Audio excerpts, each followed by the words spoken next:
بسم اللہ الرحمن الرحیم۔ السلام علیکم ورحمۃ اللہ وبرکاتہ۔ یہ خوبی اس وقت زیادہ نمایاں ہو کر سامنے آئی جب بروسہ کے سپہ سالار اکرمنیوس نے عثمان کے بارے میں چھان بین کی اور اسلام قبول کیا۔ سلطان نے اسے بیکتب دیا۔ وہ بعد میں دولت عثمانیہ کے معروف سپہ سالاروں میں شمار ہوئے۔ 20 سلطنت کے کئی سپہ سالار عثمان کی شخصیت سے متاثر ہو کر اور اس کے طریقہ جنگ اور سیاست کو پسند کیا، حتیٰ کہ عثمانیوں میں 9 مسلم سپہ سالاروں سے جماعت بھر گئی۔ جماعت خدمت اسلام کے جذبے سے سرشار سلطنت عثمانیہ کے جھنڈے کے نیچے جمع ہو گئی، جیسے جماعت غریہ روم یعنی روم غازی۔ یہ وہ اسلامی جماعت ہے جو حدود درم پر نظر رکھتی تھی اور ہمیشہ سرحد پر خیمہ زن رہتی تھی۔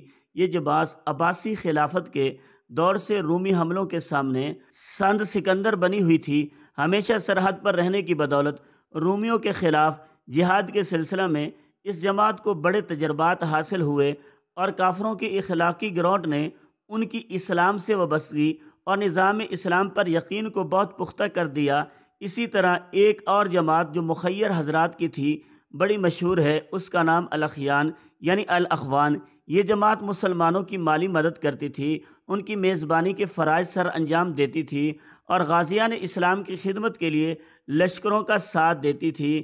اس جماعت کے اکثر اراکین کا تعلق بڑے بڑے تاجروں سے تھا، جنہوں نے اپنی دولت اسلامی خدمات کے لیے وقف کر رکھی تھی۔ سماجی کام مثلاً مساجد، خانقاہوں، دکانوں اور ہوٹلوں کی تعمیر، سلطنت میں ان لوگوں کو بڑی قدر کی نگاہ سے دیکھا جاتا تھا۔ اس جماعت میں ممتاز علماء بھی شامل تھے جو اسلامی تہذیب کی ترویج کا فریضہ سر انجام دیتے تھے اور لوگوں کے دلوں میں تمسک بالدین کا جذبہ پیدا کرتے تھے۔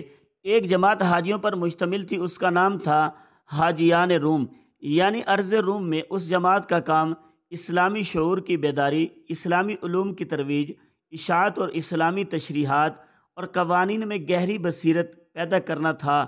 ان کے علاوہ اور کئی جماعتیں تھیں جن کا ہدف مسلمانوں کے بالعموم، مجاہدین کی بالخصوص مدد کرنا تھا۔ عدل و انصاف اکثر تر کی مراجع جنہوں نے عثمانیوں کی تاریخ قلم بند کی، بیان کرتے ہیں کہ ارطغرل نے اپنے بیٹے عثمان بانی دولت عثمانیہ کو قرۂ وجہ حصار میں قاضی مقرر کیا۔ یہ اس دور کی بات ہے جب 1285 یا 684 میں اس شہر پر مسلمان قابض ہوئے۔ عثمان نے ایک جھگڑے میں ایک مسلمان کے خلاف حکم سناتے ہوئے بیز نظیم عمرانی کے حق میں فیصلہ کر دیا۔ بیز نالی کو اس سے بڑا تعجب ہوا اور اس نے عثمان سے پوچھا، آپ میرے حق میں فیصلہ کیسے دے سکتے ہیں جبکہ میں آپ کے دین پر نہیں ہوں؟ تو عثمان نے اسے جواب دیا، میں آپ کے حق میں فیصلہ کیسے نہ دوں جبکہ اللہ تعالیٰ جس کی ہم بندگی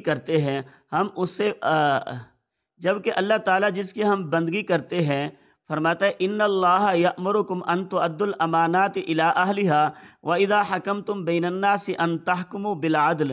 بے شک اللہ تعالیٰ حکم فرماتا ہے تمہیں کہ ان کے سپرد کرو امانتوں کو جو ان کے اہل ہیں، اور جب بھی فیصلہ کرو لوگوں کے درمیان تو فیصلہ کرو انصاف سے۔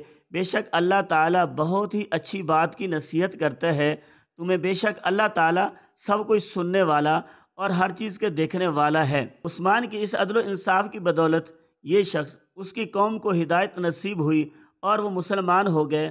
عثمان اول اپنی رعایا کے ساتھ اور ان کے علاقوں میں جو اس نے فتح کیے تھے عدل و انصاف کے کام لایا اور فتوحات اقوام کے ساتھ جور و ستم، ظلم اور زیادتی، جبر، سرکشی اور لوٹ گسوٹ کا سلوک نہ کیا، بلکہ ان کے ساتھ اس ربانی حکم کے مطابق سلوک کیا۔ اما من ظلم فسوف نعذبہ ثم يرد الى ربہ فیعذبہ عذابا نکرا واما من آمن وعمل صالحا فلہ جزاء الحسنی وسنقول لہ من امرنا یسرا۔ جس نے ظلم کیا تو ہم ضرور اسے سزا دیں گے، پھر اسے لٹا دیا جائے گا اس کے رب کی طرف، وہ ایسے عذاب دے گا، بڑا ہی سخت عذاب۔ اور جو شخص ایمان لایا اور اچھے عمل کیے اس کے لیے اچھا معاوضہ ہے، اور ہم اسے حکم دیں گے ایسے احکام بجالا کہ جو آسان ہو گئے ہیں اس ربانی دستور پر عمل کرنا ایمان، تقوی، فطانت، فہم و ذکا، عدل و نیکی اور رحم دلی کی دلیل ہے۔ وعدے کی پاسداری کا انہیں بڑا خیال تھا، جو وعدہ کرتے تھے پورا کرتے تھے۔ قلعہ الوباد کے بیز نزی کے امیر نے جب عثمانی سپاہ کے ہاتھ میں قلعے کی چابیاں دی تو یہ شرط عائد کی کہ کوئی عثمانی مسلمان پر سے گزر کر قلعے میں داخل نہیں ہوگا۔ عثمان نے اس کا پورا التزام کیا اور ان کی جانشینی بھی اس عبد کو نبھایا۔ فتوحات میں فقط اللہ تعالیٰ کی خوشنودی کا خیال۔ دولت عثمانیہ کے بانی عثمان بن ارطغرل کی کاروائیاں اور فتوحات اقتصادی اکثری یا کسی اور مصلحت کے لیے نہیں تھی، بلکہ ان کی غرض و غایت اعلاء کلمۃ اللہ اور دین اسلام کی ترویج کے لیے تھی۔ اس لیے مورخ احمد رفیق اپنے اسٹیکلوڈ میں بیان التاریخ العام میں التکبیر میں لکھتے ہیں کہ عثمان انتہائی درجے کا دیندار شخص تھا۔ وہ جانتا تھا کہ اسلام کی نشر و اشاعت ایک مقدس فریضہ ہے۔ وہ نہایت سنجیدہ اور وسیع سیاسی فکر و نظر کا مالک تھا۔ عثمان نے اپنی سلطنت کی بنیادی اقتدار کی محبت پر نہیں رکھی، بلکہ اس کی بنیاد اسلام کی اشاعت کی محبت پر رکھی۔ عثمان بن ارطغرل اس بات پر گہری یقین رکھتے تھے کہ ان کی زندگی کا وظیفہ صرف اور صرف اعلاء کلمۃ اللہ کے لیے جہاد فی سبیل اللہ کرنا ہے، اس لیے اپنی تمام دینی اور جسمانی قوتیں اس مقصد کو پایہ تکمیل تک پہنچانے کے لیے وقف کر دیں۔